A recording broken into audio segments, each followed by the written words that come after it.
I'm Bernadette from Philippines Journalism Club, and I'm here today to interview our guest parents, Ma'am Joy and Sir Jason, about Autism Awareness Month, which is celebrated in April. So, Ma'am, sir, would you like to introduce yourselves? Hi, I'm Jason.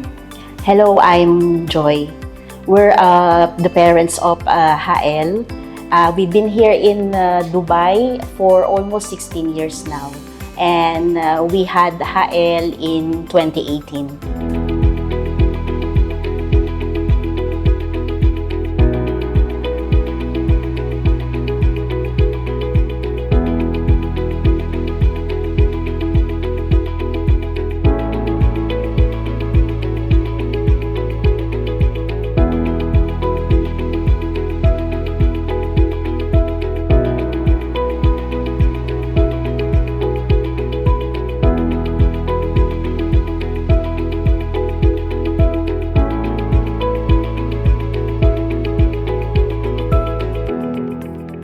So, how did you feel po? Or how did you react when you first received the news or diagnosis about Hael? Actually, even before we decided to bring him to a developmental pedia, which they said your son must be checked to a developmental pedia, there are some signs that we are not putting much attention on. During that time, there is some in denial, but even before that, we are hearing about autism. And during that time, we see our son as there is a speech delay, something like that. Unlike any other normal child, okay, typical child, he's already 3 years old, but still he is not talking. He's not paying attention when you are talking to him. So that time, that time, even if we are seeing that situations, we are ignoring it because they said, in our culture, they said, oh, ano lang yan, delayed speech lang yan. Usually, boys are late to speak. That time, so days and months has passed, but still we did not decided to bring him to a developmental pedia for assessment. Until finally, we bump into a SPED teacher and advise us not to bring him, to have him assessed to a developmental pedia. Prior to this po, you already knew something in regards to this subject, with special education, needs, and autism. You had some prior knowledge or just like... Yes, because during that time, we used to Google, and search about this. Check namin siya. Because also we are in doubt.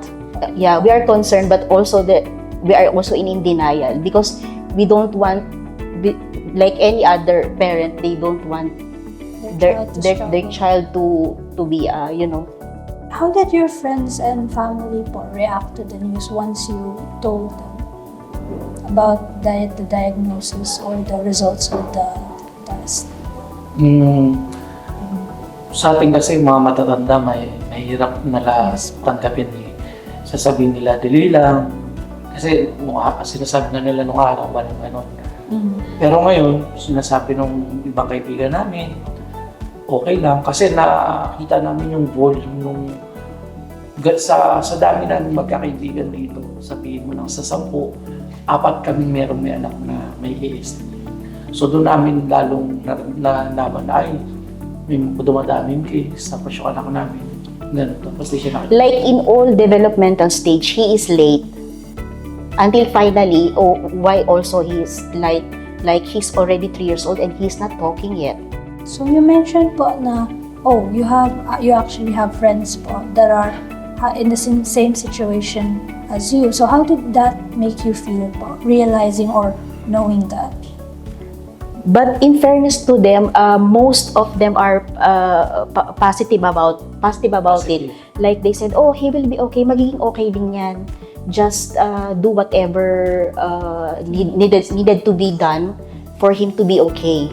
So that's the time for us to seek help and what are the measures needed to do, intervention. So what were some of the worries you had About As a parent ng may anak ng autism, lalo na kung solo yung anak mo, pag nawala kami, syempre, lahat na, most of our friends, tsaka sa group namin, pag nawala na kami as a parent, sino yung titingin sa kanya, na kung nung mapag-iiwanan ba naman namin, kapareho ng pagmamahal na ibibigay namin, yung kalinga, yun yung pinaka-worry namin. Kaya ang ginagawa namin lahat ngayon, habang kaya pa namin, ginagawa namin yung maging maging independent. When we found out that our son is in the spectrum, the very first thing personally that came into my mind is, will he be okay? yes. Like, can he be treated? And then secondly, of course, the financial. Yes. Yeah, the financial aspect, because we all know that therapy fees is very expensive, especially here. So, as an awesome parent po, how would you describe an ordinary day in your life? Like, some of the struggles, difficulties that you encounter when it comes to caring for your child po, and how you address and go through those difficulties. Okay. Taking care of Hael, taking care of an awesome child, we have a fair share of it. So for me, in my case, the ordinary day for me is bringing him to the therapy center. For 2 hours, I will be waiting there. Sometimes I am from duty, I don't have any sleep. I didn't sleep yet, but still I have to go there, wait for him, like that. That's the ordinary day for us. We are always in the therapy center. Sa hapon, ako nang susundo sa kanya dito sa Philippines ng 4 to 5. After ng 4 to 5 namin, dahil nga nagkaroon na siya ng improvement, nag-ask na siya ng gusto niya. So after nun, kakain kami sa restaurant na gusto niya. Siya na yung namimili ng gusto niya. Tapos uuwi kami. Pagka uwi namin, kakain siya, papahinga. Tapos pinipilit namin ng before 8 o'clock to 9 o'clock, tulog na siya. So, how did you feel po? Well, you've mentioned that he is improving very well. So, how did you feel seeing that? As awesome parents, ibang level yung saya. Yun nga lang na sumuko siya ng kanya, ang gamit ang spoon or fork. Malaking winay sa amin. Although sa ibang parent, normal, okay lang. Pero pagdating sa amin, iba kulang na lang, magpa-complete kami, magpa-balance kami. Ang hirap, yung tawagin mo lang siya sa pangalan niya na siya, napakahirap. Pero pag tunawag mo na siya, na bigwi na sa amin yung every na milestone sa amin. Yun yung advantage namin as a awesome parent. Lahat ng nangyayari sa kanya, lahat ng milestone niya, naalala namin, treasure namin. Seeing him improve, it gives us high hopes, and we are more optimistic about it. We are confident, we feel confident that in the future, he will be okay. He will be just any other normal child. So, what significant lessons po did you learn as a parent of an awesome child? Like, were there any changes po about your mindset or your views, specifically regarding like ASD or SEN in general? Because of course, when we had Hael, we consider ourselves as a first-time parent.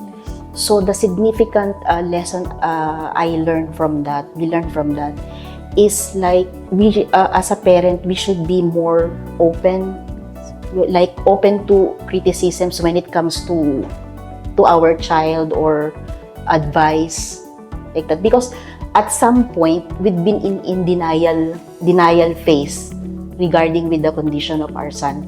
So we've learned that we have to be more open and more intentional about how we raise our child. Kami as a parent ni Hael, dapat kami mismo vocal kami na hindi kami denial, open kami pag pumunta kami sa ibang lugar, sa mall, sa public places.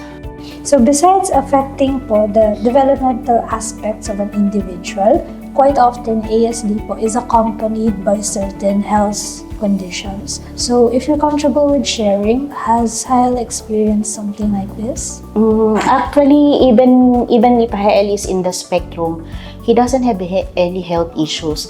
But when he was born, like he has a low immune system, he easily acquire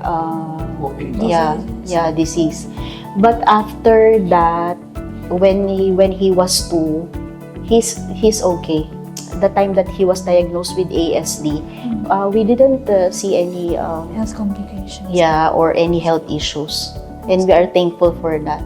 What does Hael po do to express themselves? Or like, are there some activities or subjects na they are more inclined to or baka excel at? Or find generally more interesting compared to like other subjects po? Because we see Hael as he's a sweet child and he's very playful. Child with ASD, they have this what we call steaming. So he usually steam. This is steaming is the way they express themselves. For example, there is so much emotions, but they cannot express it correctly or properly. So they steam, like he will hum like that, or he will make giggle of you. Then he has this big what do you call this? Bouncing ball. Bouncing ball. Yeah, he would sit there, and I think we didn't see yet what is his special skill, but You mentioned swimming po, diba? he likes swimming because he likes always to be in water. He's academically ahead of like advanced. Yeah, teacher Claire said like he is just in year 1, but he can do some subjects for grade 3. Sa letters, alphabet siya.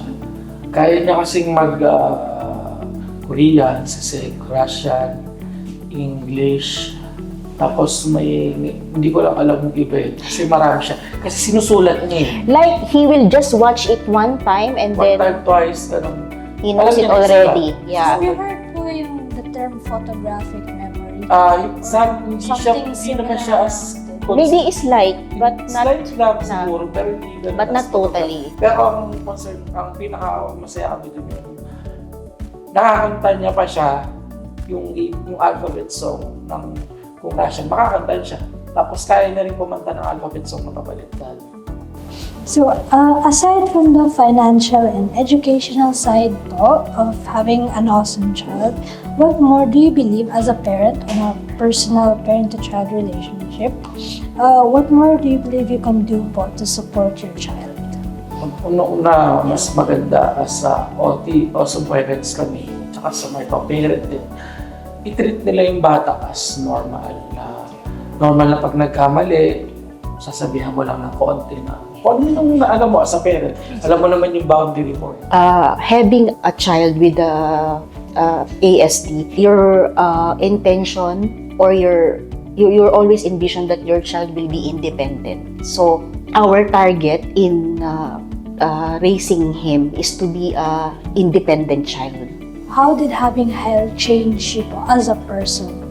As a person, una, yung pasensya. Kasi kailangan dyan yung pasensya mo. Sabi nga nila kung kailan mo habaan yung pasensya mo, habaan mo talaga Nandiyan yung time na may case na nagtantrum siya sa loob ng mall. Yes, Yung buong mall na rinig na yung boses niya kasi sumisigaw talaga siya. So doon talaga dapat yung pasensya mo ibang level. Tapos kailangan talaga, after nun kakausapin mo siya, ihag mo yung bata, yung anak mo. Okay lang yan. Ako as a person, it helped me, and because of this, I learned how to value even the smallest things, especially when it comes to my son. So I also realize what is the most important things in life. What ideas do you have to help raise awareness to this subject and to special education needs in general? With the use of now social media is on hype, social media. Actually, we have this group. Yeah, there is an active group here. Not only Awesome family journey. awesome family journey. Magsisimula yun sa parent. Yeah.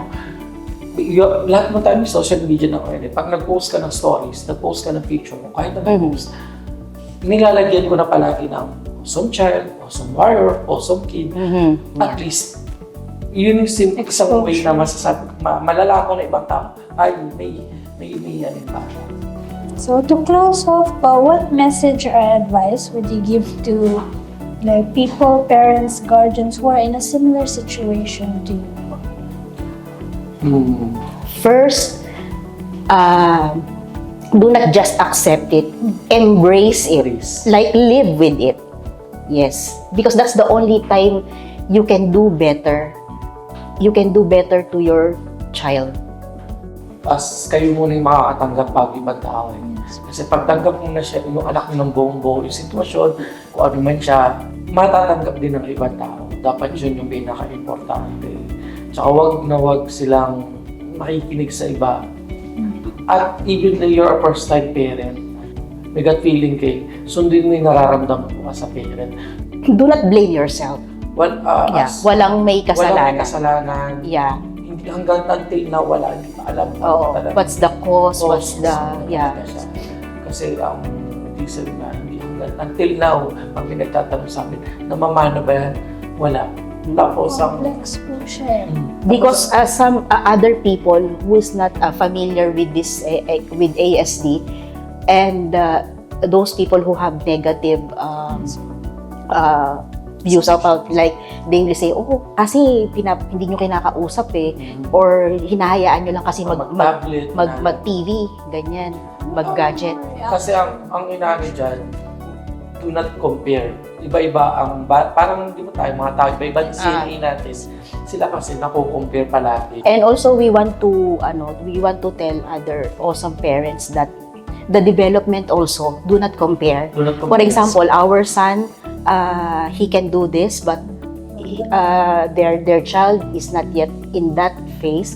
Do not compare, because the spectrum that our son has is not the same. Yes, so with the spectrum of the other child, so their development also is different. You've already shared your thoughts and you've shared about your life. So thank you po for coming today and wish you all the best. Thank you. Thank you also.